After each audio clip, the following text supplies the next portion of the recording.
প্রচুর মেয়েদের সঙ্গে রেগুলার হোয়াটসঅ্যাপে, ফেসবুকে, কলে, গভীর নাইটে, হ্যাঁ একদম একদম বিয়ের পর থেকে, বিয়ের 3 মাস পর একটা ঘটনা হয়েছিল, শর্ট আউট হয়, ও ক্ষমা চেয়ে নেয় যে আমি গুলি করেছি, আর কখনো হবে না।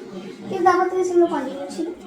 আমি সেগুলো প্রচুর কেস দেখেছি, যখনই বলতে গিয়েছি আমাকে মেরেছে, গায়ে হাত তুলেছে, ফোন যদি রিসিভ করে নিয়েছে একটা মেয়ে, মার খেয়েছে। তারপরে দেখলাম বিষয়টা আর ফ্যামিলিতে না বলে আমি স্টপ করে দিই বলা কাউকে, কেননা দেখলাম যে এটা আবার হয়তো ফ্যামিলি থেকে এসে বুঝিয়ে দেবে কিছু একটা।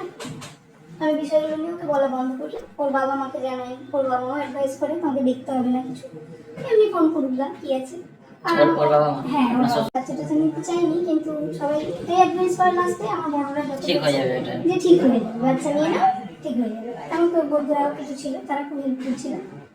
তো আমি আমার হাজব্যান্ডকে চ্যালেঞ্জ করলাম যে মেয়েটি আমাকে ফোন করলো কিভাবে, কি কারণে, ব্যাপারটা কি, ম্যাটার কি। আমার হাজব্যান্ড একদম ডিরেক্ট ডিনাই করে গেল, বললো যে হ্যাঁ একটা রাস্তা আমি তোমাকে ফোন করলে যাকে সেটা করবে, আমাদের মধ্যে ভাবন ধরিয়ে যাবে, তুমি সেটাই বিলিভ করবে না আমার কথা বিলিভ, অন্য কোথাও রিলেশন করতে যাবে, আমাকে একদম সন্দেহ করবি না, আমি এখান থেকে বেরোচ্ছি মানে বেরোচ্ছি, মানে যা খুশি ওর যেটা মনে হচ্ছে বলছে, আমি বেরোচ্ছি মানে তুই এন্টার করলি কিভাবে সেটা আগে আমাকে বল।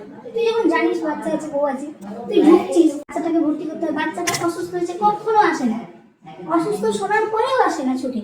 আমি ও চাইছে দুটোকেই রাখতে, এটা হচ্ছে ওর মেন্টালিটি। এত থ্রেটেনিং এবং জঘন্য কথা বলার স্পর্ধা পেলো কোথায়, যেটা আমি করার অধিকারে ছিলাম সেটা ও আমাকে কিভাবে বললো, হ্যাঁ ও কিভাবে করলো, এটা